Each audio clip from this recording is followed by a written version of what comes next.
कहानियां। विक्रम बेताल की कहानी। सर्वश्रेष्ठ वर कौन। राजा विक्रमादित्य बेताल को ले जाने में कई बार विफल रहे, लेकिन उन्होंने हार नहीं मानी। इस बार भी उन्होंने बेताल को अपने कंधे पर लादा और आगे बढ़ने लगे।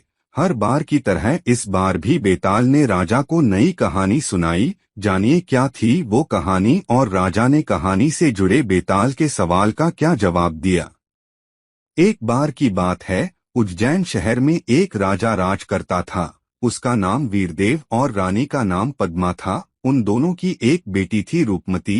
एक बार रूपमती अपनी सहेलियों और मंत्रियों के साथ राज्य में घूमने निकली। घूमने के साथ साथ वह अपनी प्रजा को कुछ भेंट भी दे रही थी। इतने में एक व्यक्ति ने राजकुमारी को एक खूबसूरत साड़ी भेंट में दी। राजकुमारी उस साड़ी को देखकर बहुत खुश हुई। उसने उस व्यक्ति से पूछा, आपने यह साड़ी कहाँ से खरीदी? यह साड़ी बहुत सुंदर है। इतने में राजकुमारी के मंत्री ने कहा, यह साड़ी इन्होंने खुद बनाई है। यह बहुत बड़े कलाकार हैं। मंत्री की बात सुनकर राजकुमारी आश्चर्यचकित हो गई। राजकुमारी ने उस व्यक्ति द्वारा बुनी गई दूसरी साड़ियों और कपड़ों को देखने की इच्छा जताई। वह व्यक्ति बहुत खुश हुआ और राजकुमारी को अपने घर चलने के लिए आमंत्रित किया। राजकुमारी ने निमंत्रण स्वीकार किया और उसके घर जाकर कई वस्त्र देखे।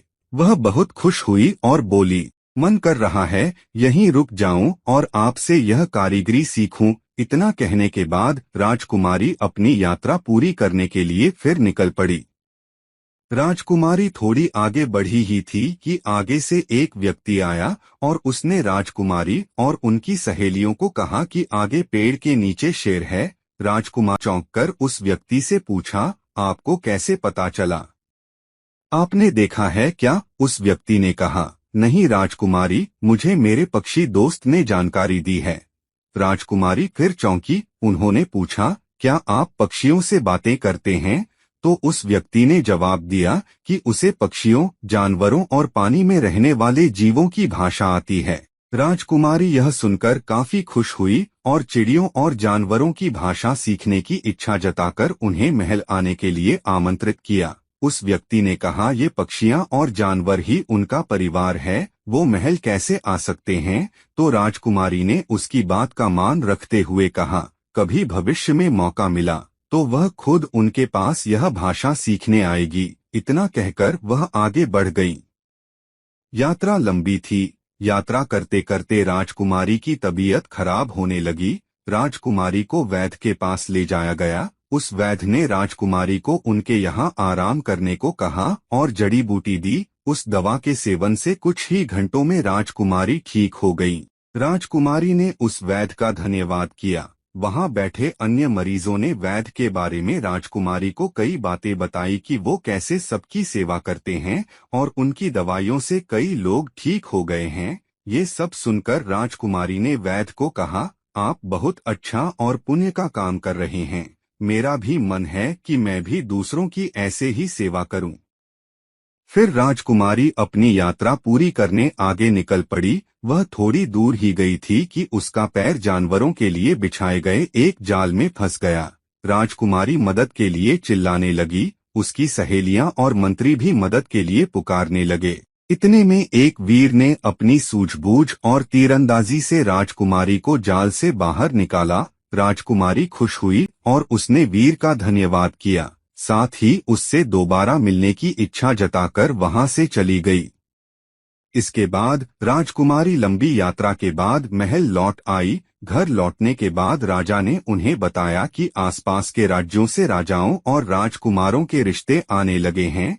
राजकुमारी ने पिता की बात सुनी और कहा कि उन्हें कोई राजा या राजकुमार नहीं, बल्कि कोई साधारण व्यक्ति चाहिए। उन्होंने पिता से कहा, मैंने इस यात्रा में यह जाना कि साधारण मनुष्य भी बहुत ज्ञानी, मेहनती और महान होते हैं, इसलिए मुझे कोई साधारण व्यक्ति ही जीवन साथी के रूप में चाहिए। राजा ने बेटी की बात को मानते हुए स्वयंवर की घोषणा की। उस स्वयंवर की बात उन चारों व्यक्तियों तक भी पहुंची जिनसे राजकुमारी यात्रा के दौरान मिली थी। वो चारों राजकुमारी के स्वयंवर में पहुंचे। कहानी यहाँ तक पहुँची ही थी कि हर बार की तरह इस बार भी बेताल ने कहानी को बीच में रोकते हुए विक्रम से सवाल पूछा बैठा। बेताल ने पूछा, राजकुमारी के सामने 4 वर थे, एक कपड़े बनाने वाला कलाकार, एक भाषा ज्ञानी, एक वैद्य और एक वीर। अब बताओ, इसमें से राजकुमारी के लिए सर्वश्रेष्ठ वर कौन था? किसके गले में राजकुमारी ने स्वयंवर की माला डाली? जल्दी बताओ वरना मैं तुम्हारा सिर फोड़ दूंगा। राजा विक्रम ने जवाब देते हुए कहा, कलाकार बहुत धनी व्यक्ति था, लेकिन राजकुमारी को धन की क्या कमी, इसलिए राजकुमारी कलाकार का चुनाव नहीं करेंगी। वहीं दूसरा व्यक्ति जो भाषा ज्ञानी है वह मनोरंजन के लिए ठीक है। तीसरा वैद्य है जो एक अच्छा व्यक्ति है, समाज की सेवा करता है। अगर उसकी तुलना उस वीर से की जाए तो राजकुमारी वीर का ही चुनाव करेंगी। राजा का कोई बेटा नहीं है, इसलिए वीर दामाद ही राज्य की रक्षा कर सकता है। इसलिए राजकुमारी का सर्वश्रेष्ठ वर वो वीर व्यक्ति ही है। विक्रम की बात सुनकर बेताल खुश हो गया, लेकिन हर बार की तरह विक्रम के बोलते ही बेताल फिर पेड़ पर जाकर लटक गया। कहानी से सीख। मौका मिलने पर वीर और बुद्धिमान व्यक्ति को अपने जीवन का हिस्सा जरूर बनाना चाहिए।